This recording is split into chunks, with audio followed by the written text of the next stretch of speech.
Hey everyone, Ryan from Ebike Escape, and today I'm excited to bring you the first episode in an interview series with e-bike founders.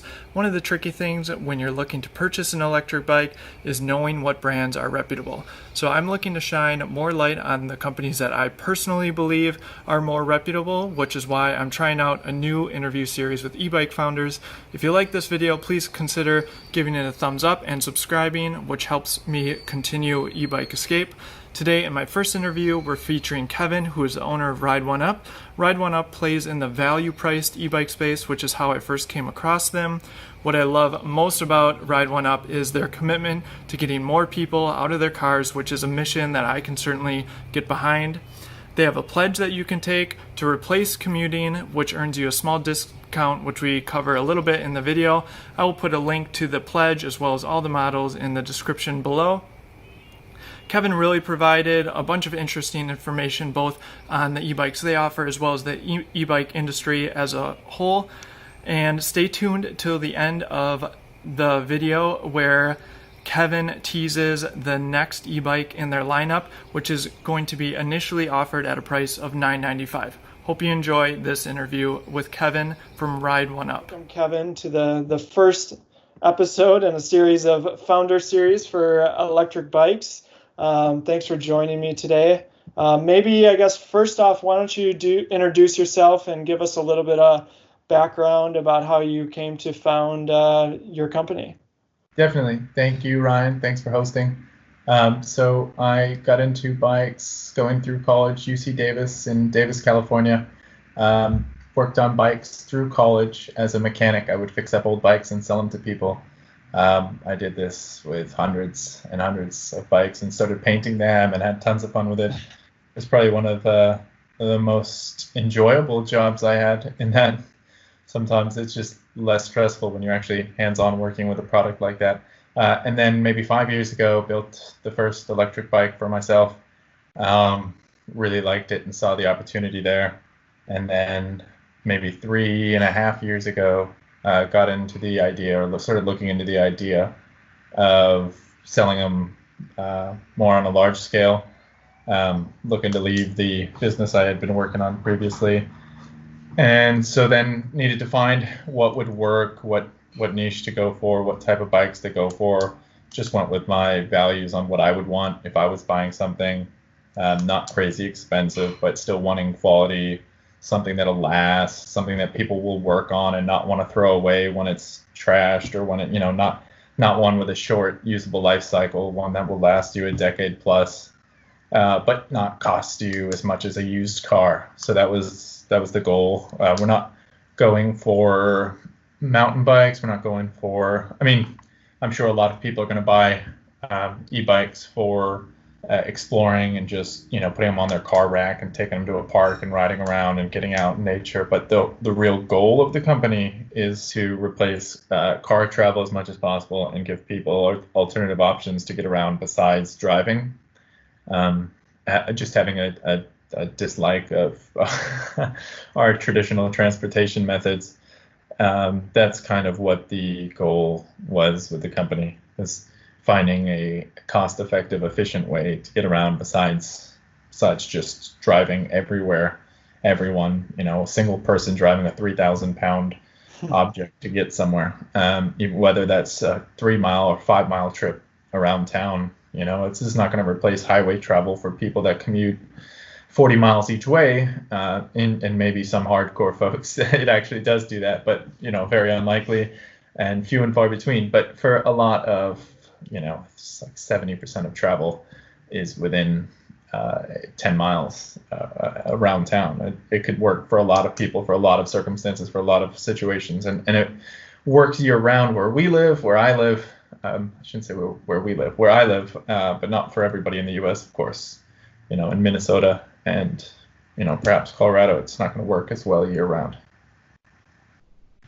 But anyway, sorry, I got a little sidetracked. The mission, hopefully the intent for starting the business and the mission statement was sort of made apparent by that rant.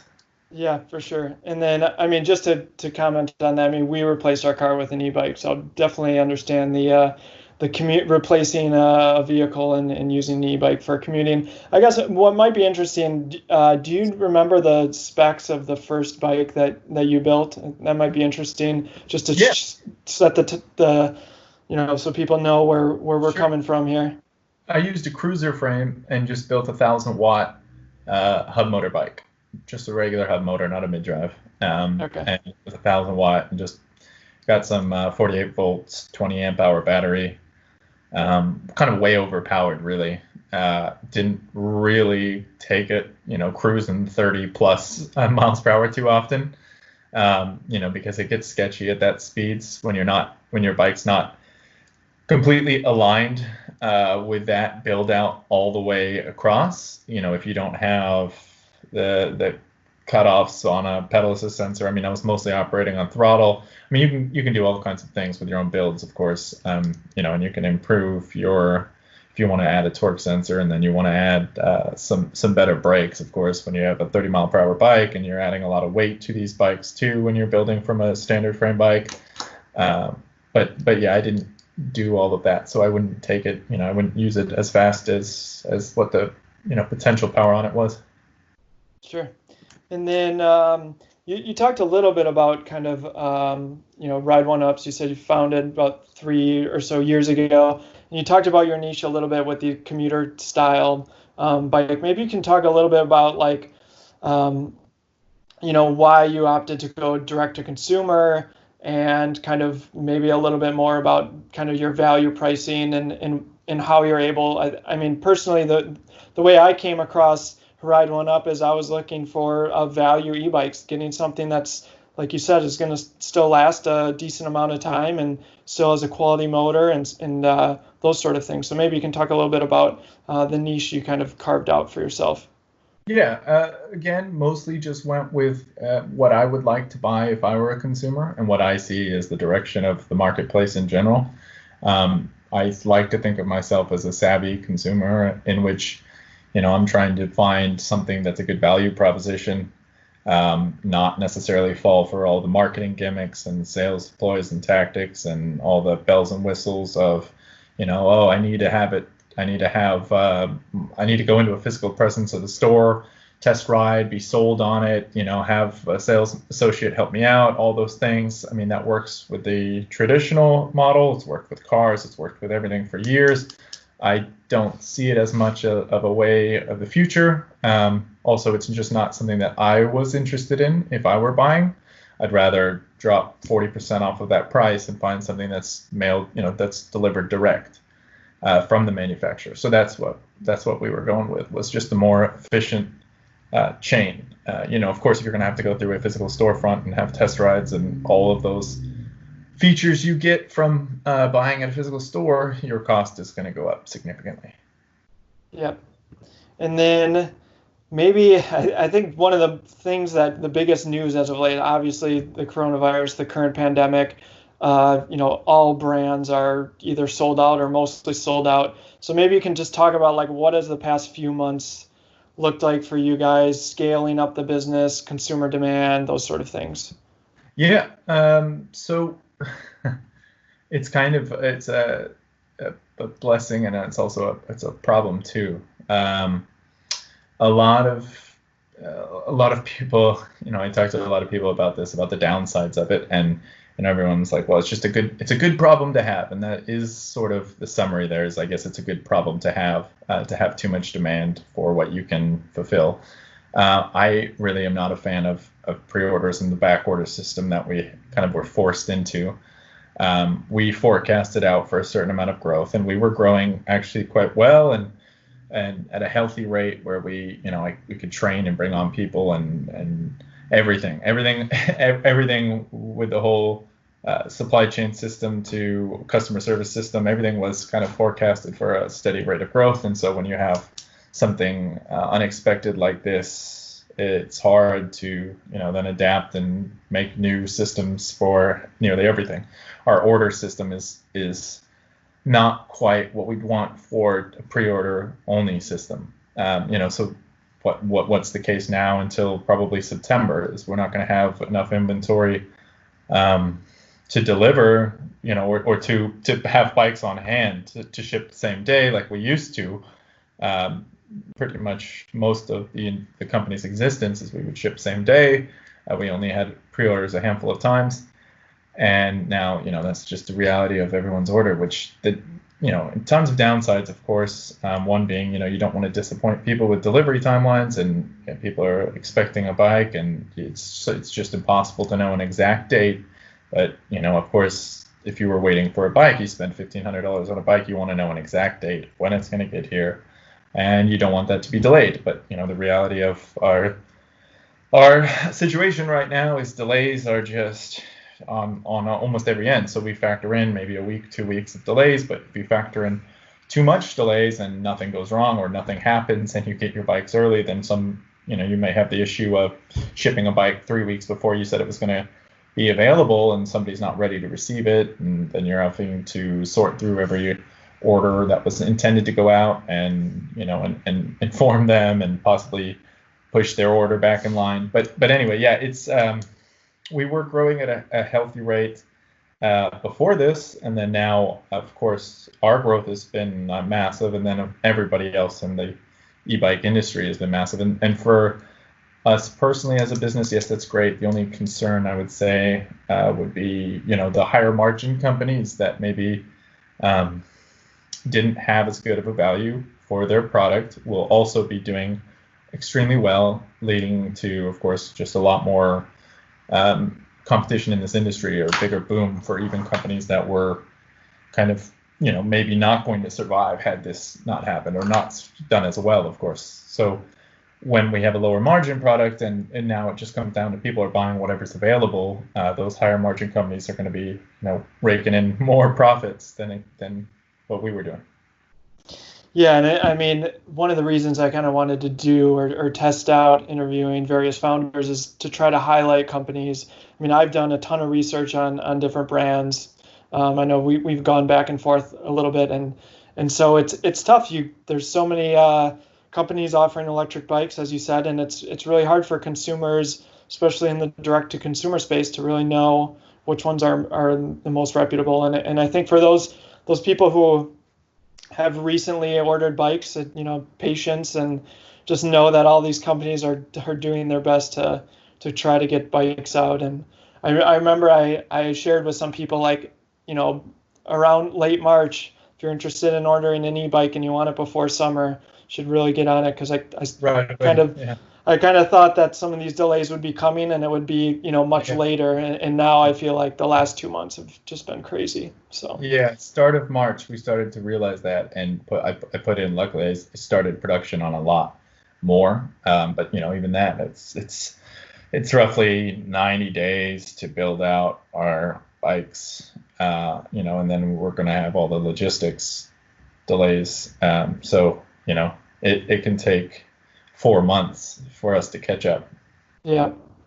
And then, and then with each month that passes, if this unknown situation keeps growing in terms of demand, then it's like, all right, now we've, even more, ordered even more, started manufacturing even more.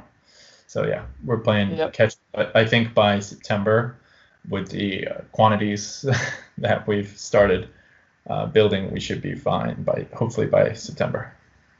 Great, that's good. And I don't know how many people that helps, because across the U.S., a lot of places, they, as they keep telling me, they don't ride unless it's the summer, or spring or summer, and they don't ride in the fall and winter, which again here in San Diego isn't an issue. But I don't know if you're able to ride year round, but yeah, a lot of people have that kind of comment or complaint that, well, it doesn't help me if you have inventory in the fall, because we don't want to buy then.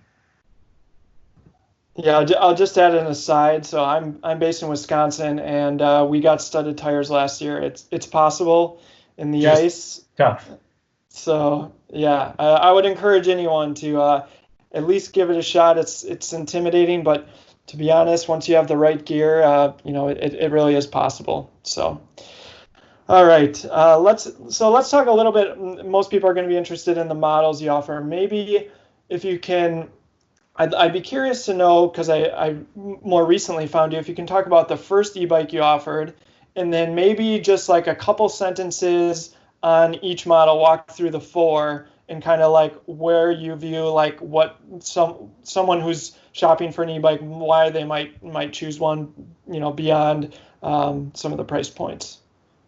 Sure. Yeah, the first one was the 500 series. I think somebody on Facebook asked this question as well, and I don't know if it's in one of your future questions, but it's a very generic frame because what we're using with our bikes, which is what a lot of people are using, are re-engine integrated electronics. I'm not sure how familiar you are with that, but you probably know the name re-engine, and you've seen our components and our batteries. And so using that re-engine Dorado battery pack that's on the 500, which is one of the more basic looking battery packs, more original models, is very limiting to your design. So yeah, the 500 series being the first model, and talking about re-engine Dorado and re-engine battery systems or electronic integrations really limit the designs of your frames to some extent, and that is why, as somebody did ask, why a lot of the frames look similar in this space in the direct-to-consumer e-bike market, because unless you're going to develop your entire new unique technology for electronic integration and not use a re-engine system and maybe use your own system. I mean, there are some other systems out there, some other basics, and just some other options, but it's one of the most popular, not overpriced options. And they work great in general. They're reliable. So it's why so many people are using that same setup and a similar frame type. And yeah, I should go circle back to your question. The 500 series was the first model we offered that was a very tried and true, straightforward, simple setup, and it still is quite we've upgraded the components on it since, and the electronics and the controls and all sorts of things on it since. So the original model of the 500 series is quite a bit different than today. But yeah. Cool. And then so talk a little bit about the new offerings. You have the Core 5 and the Limited, and then the 700 series, maybe just a little bit on each where they fit into the lineup. Yeah. And also, I should let you know, an exclusive for your channel. We're releasing one more model next week. It's going to be a Roadster 2.0, a 995 for now, priced model, which is going to be kind of an intro level bike. It'll be different than the four of those, but that'll be out next week, and it'll be shipping around the same time as a lot of the pre-orders. And also, yeah, so the thoughts behind the four models, we are also working on having all of those four existing models, the Core 5, 500 series, Limited, 700 series, have a standard top tube full size frame, and then the smaller step-through size frame. So they'll each have a full step-through size frame option. Now, how long it takes us to get this all implemented and listed properly and available in stock, I can't really provide promises there, but at least by the winter of this year, that'll be the case. We'll have all four of those main frames and a step-through frame as well. A full step-through frame. The Core 5 currently has a partial step-through frame, but that will be axed, and we will have a full step-through frame on it. Yeah, and I should mention. Go ahead. Yeah, I was just going to say the thought behind adding, because I'm reading your question the way it was worded. The thought behind adding the Core 5 and Limited, just wanted to offer options for people that would come to the site, see the bikes, and potentially want something a little bit different, whether that be a more intro level bike with a slightly lower cost, or a lighter bike for the Core 5, or for the Limited, a lot of people did want more power, and some people wanted a torque sensor. So, as you know, torque and cadence sensors have a completely different feel, and a totally different riding experience. So for some people, and for myself, cadence sensor is totally fine. It's comfortable. It's easy. It's pretty simple. Yeah, and a lot less expensive. But if you want a torque sensor, of course, totally understandable. It's just a different riding experience. Yeah, and we'll have tons of content on the limited, since I have one coming. So really excited to put that to the test. And I think it's great that you're offering step throughs and all those different models. I get the question a lot. People assume that step through means it's a girl's bike, and my personal opinion is whatever gets you riding is what you should buy. So I don't think that should create pause for anyone. It's a traditional viewpoint, and just because that's how they originally designed those was, if you have a dress, you can ride it, and so it's going to be obviously very hard to shake that narrative for the classic American, buyer that wants to hear that they're getting something, manly and tough and whatnot. Yeah, we'll do our best to Ford truck commercial.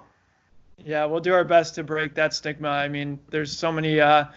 I'm younger, and there's a lot of older folks that are buying e-bikes, and so that step over is game changer. So keep that in mind when you're shopping. Easier for hips or whatever, or even if you don't have health issues and you just want to have a step through frame. I mean, there's nothing inherently negative about it. I mean, in theory, it has a little bit less strength or rigidity to the frame, but it's not a significant loss. I mean, these bikes aren't really mountain biking bikes or downhill bikes, so it's not something that should disrupt your riding.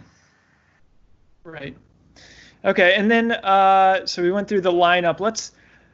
I'd be curious to get a little behind the scenes, like how much R&D goes into these models. You talked a little bit about some of those standard frames and batteries and those sort of things, but like what's going on behind the scenes when you guys are like deciding whether to offer a new model, and the things that you look for before giving something to the consumers? Yeah, lately we've been doing a lot on our pedal assist and our electronic settings and our controllers and our software, and we're trying to very soon in our models we'll make everything more universal. But what we're also switching to, which this would get a little bit more complex, maybe not absolutely necessary for everybody to be concerned with, but we are switching to a current-based pedal assist system instead of a speed-based pedal assist system for the cadence sensors. So I think, and just and having enough experience with it, I prefer that.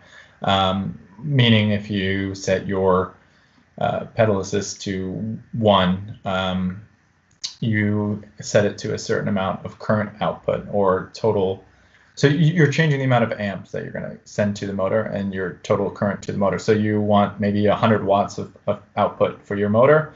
Pedal assist 1 would do that, and I'm just giving you example numbers. This is not these set numbers, and you can with the displays we'll be using, you can adjust those numbers based on what you like. So if you like to ride more a slower acceleration, more controlled, or you don't like to have as much motor assistance, you can do that.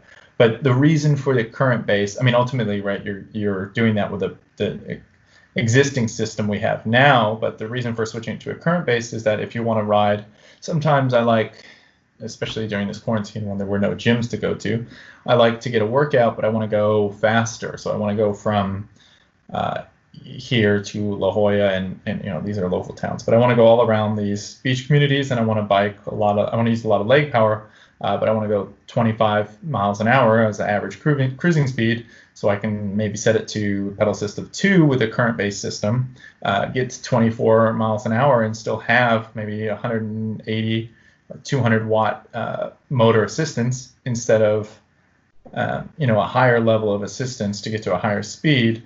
That way I'm still, really working out or using my legs as much as I want to be, but getting a consistent level of assistance. It's relatively common for companies to be using a current-based system as opposed to a speed-based pedal assist system with cadence sensors. It's not universal, but I would say it's not uncommon. Okay.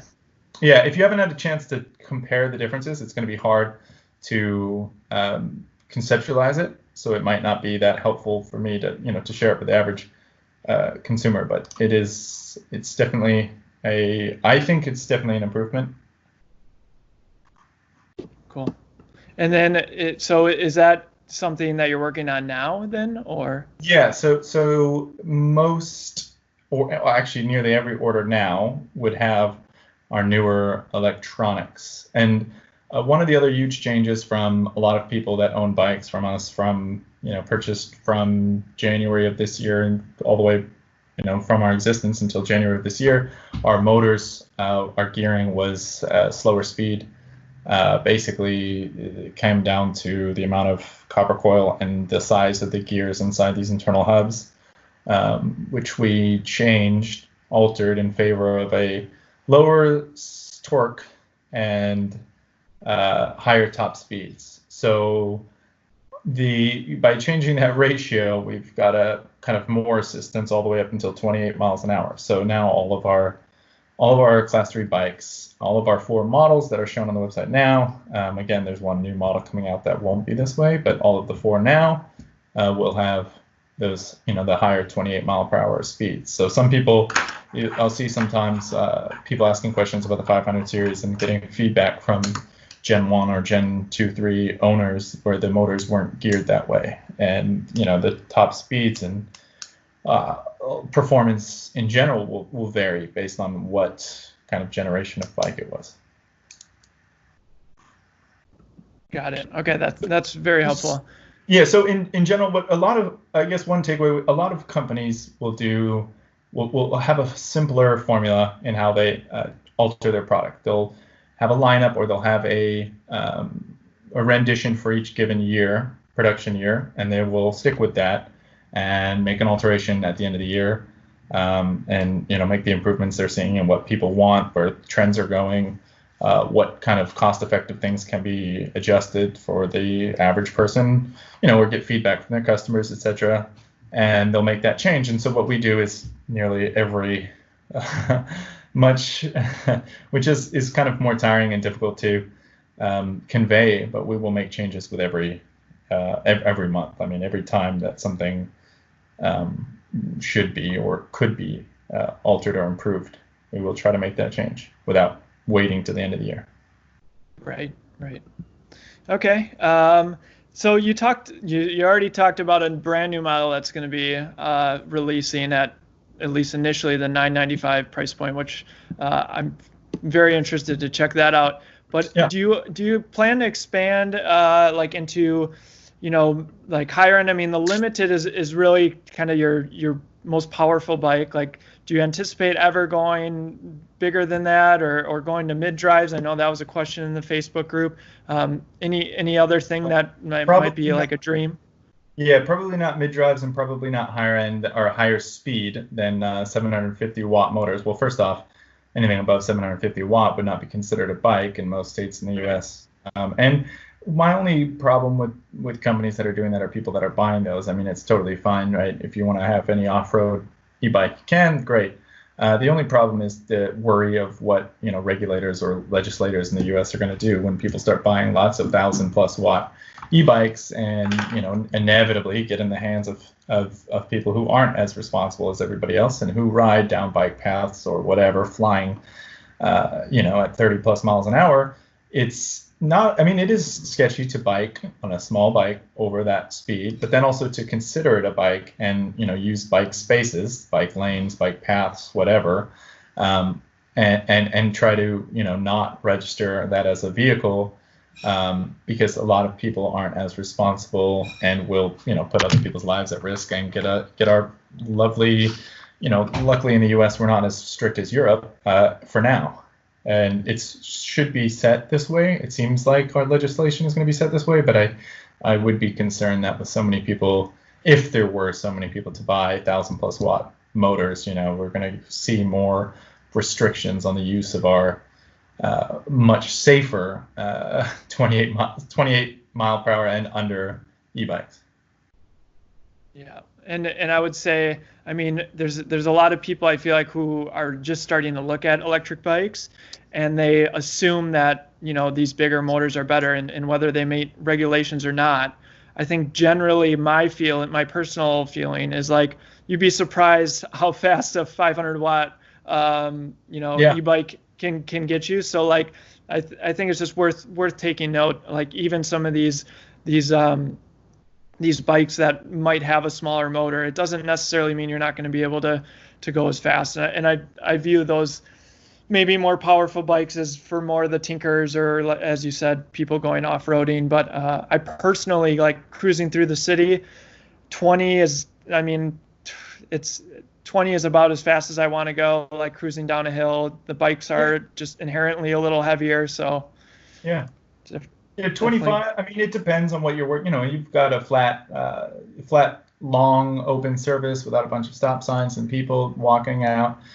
25, 28 is, it's nice to be able to go that fast. It just depends, it depends on the situation you're in. And yeah, I guess it's totally fine if people want to buy the 1,500 watt motors. We just we won't get into that. I'll just selling, bikes that are meant to stay in the bike category.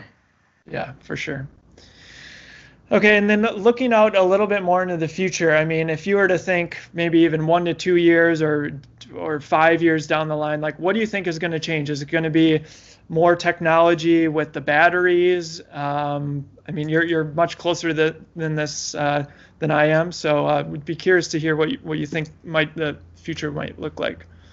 Yeah, I don't know as far as batteries go. I don't know. There's always talk of, the next greatest cell or chemistry with lithium ion, but 1 to 2 years easier to project. 5 years plus obviously harder to project. I mean, batteries are going to continuously get smaller, more powerful, higher capacity, I'm sure, over time. I don't think my limited expertise there really it's pretty easy to predict that, whether you're an expert or not. Regarding e-bikes in the next few years, I mean, just getting cleaner in terms of their organization. Perhaps controllers getting a little bit smaller, the internal controllers. I'd love to see 21,700 cells instead of 18,650 cells start to be utilized. For me, I'm not going to, like I mentioned, I'm not going to go out and develop that battery integration system. I doubt. I don't see that happening in the short term. But and that kind of brings me to another question or point that I'd touch on is U.S. manufacturing. I've looked into so many times because I know a lot of people maybe that are just looking into buying something or are looking into some sort of U.S. manufactured bike or e-bike. And while that is a lovely ideal, and I think that would be great to do, and I've looked into, is there any possibility of it? Currently, it looks so, it's seemingly impossible, given how many components are manufactured in the U.S. So yes, you can assemble in the U.S. So there are companies that do assemble in the U.S. and it can be done that's a lot easier. Although, as that call I just took from our import broker, there's a tariff on parts right now for e-bikes and not a tariff on e-bikes. So, I mean, just part of the crapshoot that is tariffs right now, and Chinese tariffs, it doesn't, none of it really makes sense and none of it really is known or predictable. But point being, you're operating at such an inefficient way, in such a loss in trying to import all these parts separately that are already manufactured overseas, because again, there's only a handful of components that are manufactured in the United States. I mean, maybe chain rings. I've seen a few. I mean, I've searched all the factories. There's frames that are built in the U.S., but you want your tires, your spokes, your grips, your tubes, your anything, your bottom brackets, your derailleurs, your chains. There's no supply chain for that in the United States, so you're going to be importing all these parts and just operating at a loss, trying to gather everything, set up factories, and pay to assemble it here, which is why you don't see nearly any large bike company doing that, even though many claim to. It's mostly just we'll receive these partially assembled and then finish putting on some final touches here. And sorry, I know that wasn't the question of why you're why you're not manufacturing here in the United States. I just thought to touch on it because it is something that, of course, would be extremely appealing. And you know, Tesla manufactures cars here, so obviously manufacturing can be done here.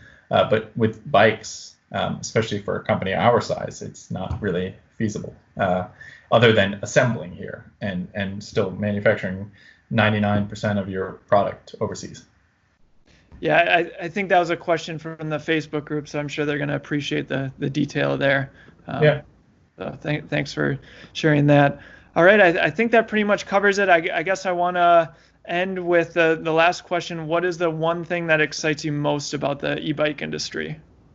I mean, I'm seeing a lot of progress. I like a lot of the newer, clean, simple models, and a lot of these bikes are like not even a lot of them aren't looking like e-bikes anymore. And I would say the growth of the industry overall is, of course, exciting to see that. You know, who knows how they get used and how our American car culture really adapts. Whether this translates to a lot more people commuting by bike or just getting around town by bike or going to pick up groceries by bike.